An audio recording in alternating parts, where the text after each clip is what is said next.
provided by... Here we are driving down the road, and all of a sudden, bang! Oh! Look at that. You know what we can do now? Go to SafeLight.com.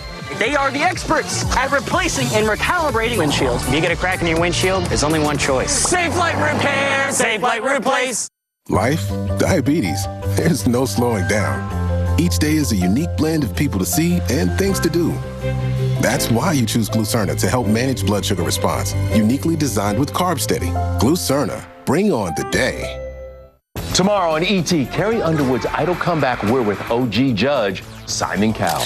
She gets it. I think there's a reason for being there. Meanwhile, check out former Idol judge Katy Perry and her fiancé Orlando Bloom and their leap of faith, literally right into the ocean. Katy happening now.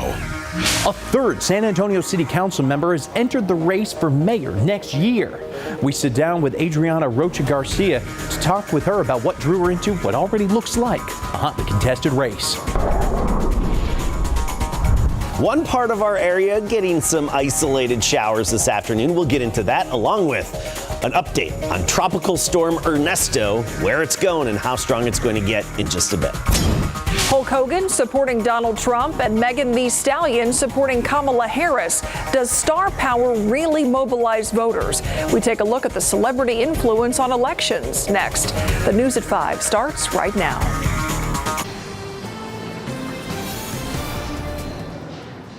Good afternoon. I'm Steve Spriester. Welcome live to Nelson Wolff Stadium. The Missions are back home. They're starting a homestand. That's part of the reason we're out here. The other, stadium talk. How do fans feel about the possibility of a new stadium downtown and why it has to happen? Why this city could lose the Missions if they don't make that change. Well, those stories and much more coming to you live here from Mission Stadium and Wolff Stadium. But right now, let's head back downtown to Myra Arthur. Myra. All right, Steve, we'll see you in just a bit for a night of baseball and some stadium talk. Meantime, first at 5, a third San Antonio City Council member has announced she's running for mayor next year. District 4 Councilwoman Adriana Rocha Garcia spoke with KSAT, and she made her candidacy official in her interview with Garrett Berger. She tells him what's drawing her into this race. In her third term as councilwoman, Adriana Rocha Garcia could run again to represent her Southside district. Instead, she's decided to run to represent the whole city. Personally, I want to run because I want to help people. And it's going to be a difficult few years that are ahead for the city of San Antonio. Though she believes the biggest issue facing the city is crime, Rocha Garcia also believes the city has some economic challenges in the near future. Sales tax and CPS energy revenues are both coming in low this year, she said, though KSAT was unable to immediately confirm the latest collections. And she expects less money will be coming down from the federal government. So while she wants to focus on things like public safety, neighborhood services, housing, jobs, and infrastructure, the reality is that we also have to weigh out all of the areas where we will need additional support. Rocha Garcia says she doesn't know if the other candidates are all thinking about those issues yet. Plus, she says she's a San Antonio native who grew up on the Southwest side with parents who only spoke Spanish. I'm dealing with realities that our residents are dealing with. I've raised a child on my own. I'm a single mom. Imagine how many single moms are out there trying to get ahead. I want to be able to work on their behalf and say, I've been there and I want to help you. Rocha Garcia is already the fourth candidate in what's shaping up to be a hotly contested race. With Mayor Ron Nirenberg out because of term limits, the seat will be wide open for the first time in 16 years. The councilwoman said there had been lots of speculation about her plans. So I thought that if I just let people know now, that they would know exactly what my intentions are and there was no confusion about it. Now, we have the full interview with Councilwoman Rocha Garcia on our website.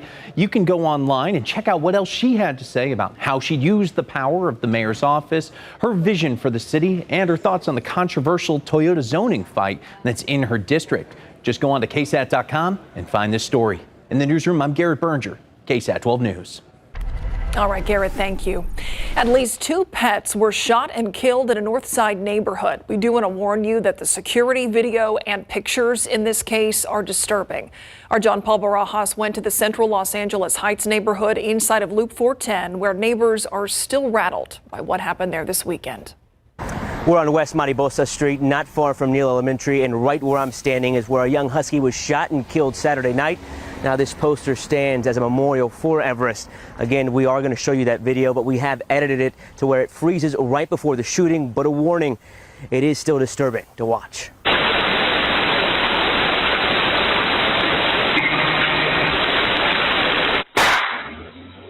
That was the moment the shooting happened. Seconds before, you can see a black SUV pull up as the Husky is standing on the sidewalk, sniffing the ground, essentially just minding its own business. And the people or person in the SUV then fire one shot and take off. As horrifying as this is, just a few blocks away on Capitol Avenue, a German Shepherd was shot and killed as well. Both dog owners have filed police reports with the San Antonio Police Department, and SAPD believes the dark sedan in the security video is responsible for both animal cruelty incidents. Now, the CEO of an animal advocacy group is asking city officials to make this case a priority. Studies have shown that if people are being cruel to animals in any manner, that there's more likelihood of them harming humans. And that's something we've also stressed to City Council about, that they need to take a consideration into and look at. Leah Laporte and her organization No Kill SA will speak in front of City Council tomorrow. Meanwhile, SAPD is asking anyone with information in this case to call them at 210-207-4181. John Paul Barajas, KSAT 12 News. Bexar County Commissioner's Court is preparing to finalize the county's next budget, and they want people to weigh in. Bexar County Judge Peter Sakai is hosting 4 budget town halls this month, and the first one starts in about an hour. It will be at the Meals on Wheels location on Danbury Street near 410 in Nacogdoches.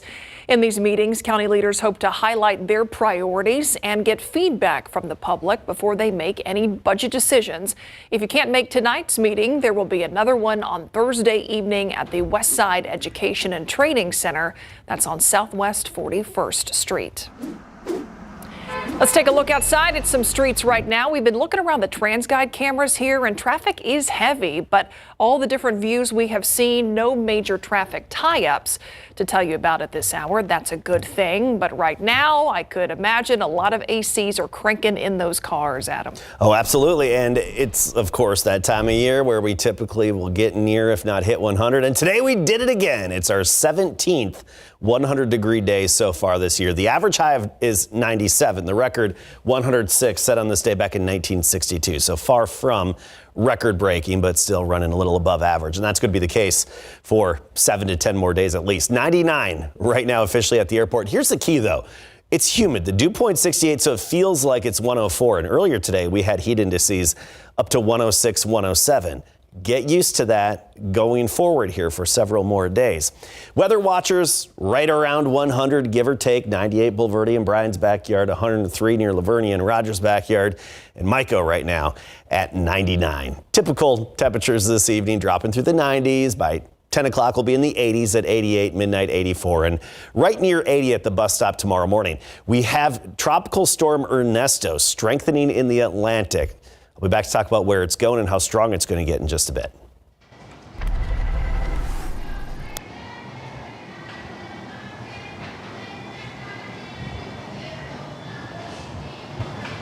Welcome back to Wolf Stadium, and there's some questions about whether the days of the missions at Wolf Stadium are numbered. Certainly that seems to be the way that it is moving. The City Council will actually take up the issue of a new ballpark for the San Antonio Missions tomorrow at City Council. That's part of the reason that members with the Missions management and ownership group didn't really feel like talking about the possibility of a new ballpark and exactly what Major League Baseball is requiring. And that's really at the basis of this whole thing.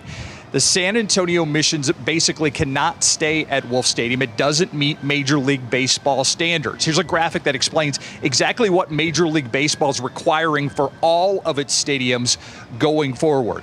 Wolf Stadium, the home of the Missions, must have multiple batting cages, women's locker rooms, a larger clubhouse for both teams, office renovations, more storage, and increased seating by about 2,000 seats. I'm told that the clubhouses are the big reason why it would cost as much to revamp. They basically have to rebuild Wolf Stadium as it would to build a new stadium downtown. And again, that is exactly what the city council will be learning more about come tomorrow. Meanwhile, we did talk to some of the concession workers out here, since this is the first homestand since all this has become public for the Missions. And here's what one of our friends who's going to be working on this hot night had to say about the possibility of the Missions moving downtown. I think it'd be good for the community, all in all, because it'll bring more jobs for us, and it's going to be pinnacle to the upbringing of the Spurs facility as well. So, two birds, one stone, the way I see it. And of course, coming up at 6 o'clock, we're going to be talking to the mayor live about what's going to happen tomorrow at City Council. And we'll be live back out here talking to more people who call Wolf Stadium their workplace. That comes your way at 6 o'clock. Myra, back to you. Yeah, very interested to hear from those folks. Thanks, Steve.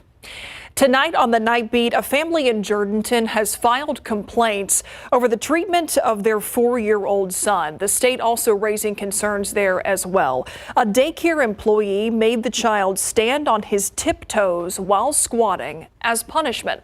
The boy was forced to hold that position for possibly as long as 30 minutes, according to Health and Human Services records. It can't be expected for him to stand on an X for, up to 30 minutes. Tonight on the Night Beat, KSAT investigates the repeated visits to that facility by state investigators. Right now, you can scan the QR code in the corner of your screen to read the full investigation into the tummy squat punishment. You can also find that story at KSAT.com. As the presidential election heats up, we're taking a closer look at whether celebrity voices matter in an election. We hear a lot of them. CNN correspondent Julia Benbrook reports a new Harvard study is actually exploring that question. At the Republican National Convention last month, Kid Rock and Hulk Hogan were there to hype up former President Donald Trump. Let Trump-a-mania run wild, brother! For Democrats, George Clooney and Megan Thee Stallion are among the star-powered artists who have voiced support for Vice President Kamala Harris. With the future president of the United States! Everybody. A new study by Harvard University, first shared by CNN, found celebrities do play an influential role in promoting civic participation. Helping create a culture around participation, making it fun, making it something you should care about doing. The report does not examine celebrity endorsements to specific candidates or political parties. Instead, it focuses on voter participation efforts like educating, mobilizing, and encouraging Americans to register to vote. There are 3 major things really confronting young people right now. It's a lack of information, a lack of trust, and a lack of motivation to participate in our elections. And celebrities are actually some of the most well-positioned in society to actually address these issues. One example the report referenced, in 2018, megastar Taylor Swift shared a single Instagram story encouraging her followers to register. The nonpartisan organization Vote.org saw a huge spike in registrations. Reporting in Washington, I'm Julia Benbrook. Still to come here on the News at 5, SAISD started a new school year today, and the district is looking for a fresh start after those air conditioning issues plagued schools at the end of last year. We hear from parents coming up next.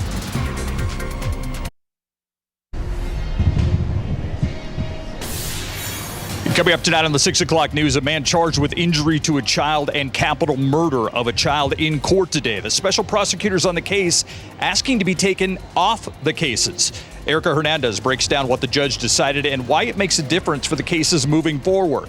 Plus, she's an active teenager excited for school to start. However, back to school takes a little extra prep for her.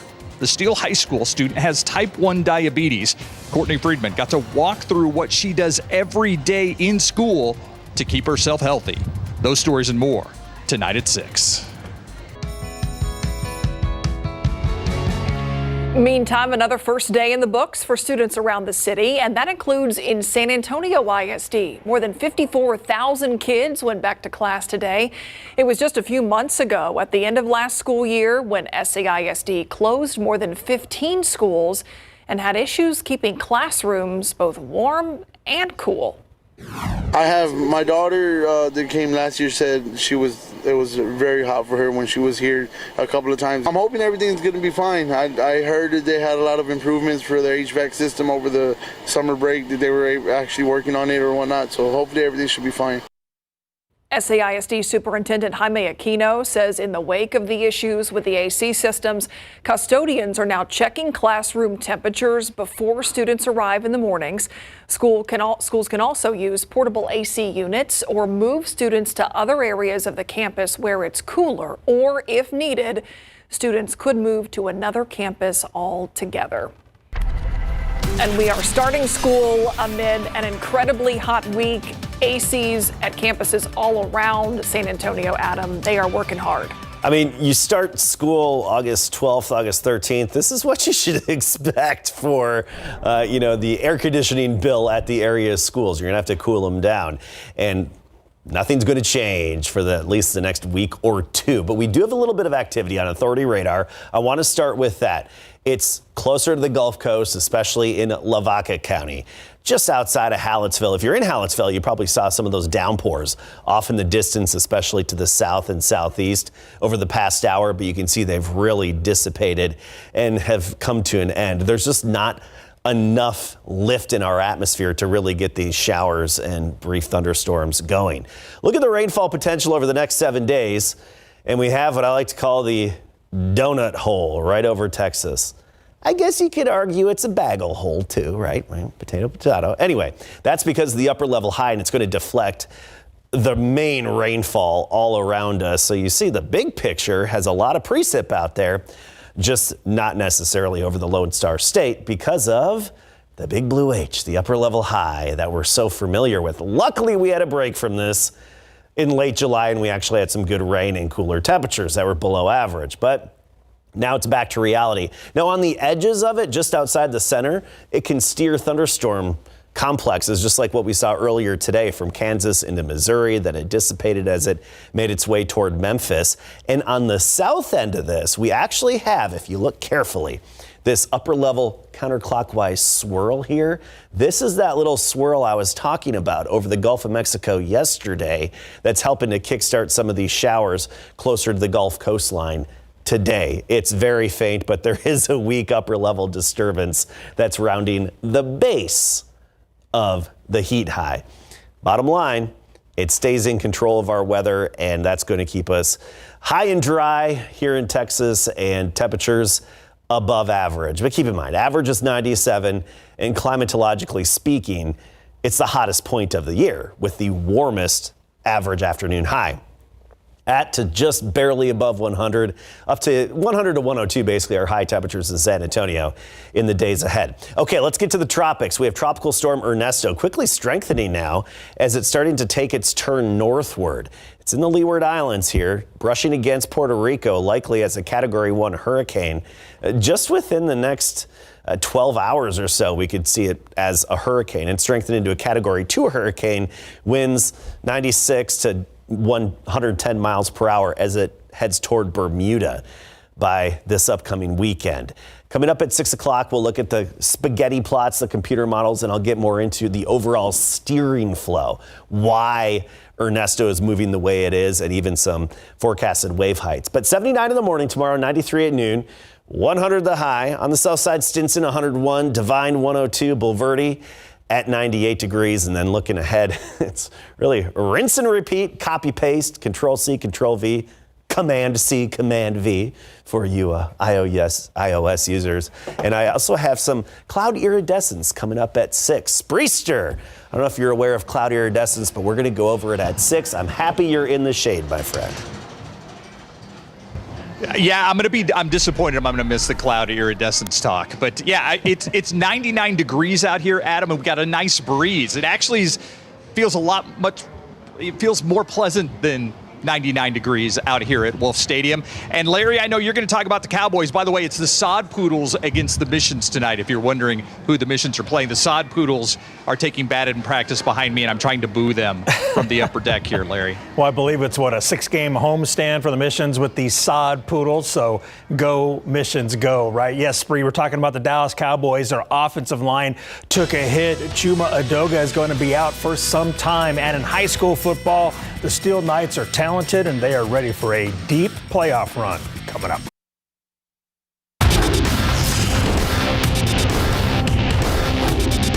It's going to be definitely a while. I don't have a distinct time frame right now, but I don't see him being available this week or next week. He has a significant toe injury. Coach McCarthy confirming the news that Chuma Edoga suffered a toe injury against the LA Rams, and he is out in big board sports. The Dallas Cowboys offensive line took a hit with the news that Chuma Edoga will miss time with a toe injury. DallasCowboys.com is reporting that he's going to be out at least a month and maybe longer at 6 to 8 weeks. The injury likely means that rookie Tyler Guyton will start at left tackle sooner rather than later. Guyton faced the Rams after missing a week of practice with an illness, and he held his own. Yeah, Tyler's doing a good job. Obviously, the illness was a setback, so he'll continue to get more work, and he'll be in there with the ones. And we just want to keep moving forward with him. I thought he had good snaps in the game, but obviously, young player just needs as many reps as possible. And Guyton will get more reps when the Cowboys hold a joint practice tomorrow with the Rams. Once again, the Steel Knights are one of the top Class 6A football teams in the greater San Antonio area. Steel is ranked number 10 in the state per Dave Campbell's preseason rankings. Now, the Knights went 13-2 last season, advancing to the state semis, where their season ended to Summer Creek 38-14. Steel is loaded on offense with 9 starters returning from last season, including QB1 Chad Warner, wideout Jalen Cooper, and wide receiver Royal Capel. The Knights are ready to play some football. Just excited again to get the season going again. Feels like yesterday I was a junior getting ready for the season, so we had a great summer. A whole lot of work went in. Coaches put a lot into us, and we all worked individually together.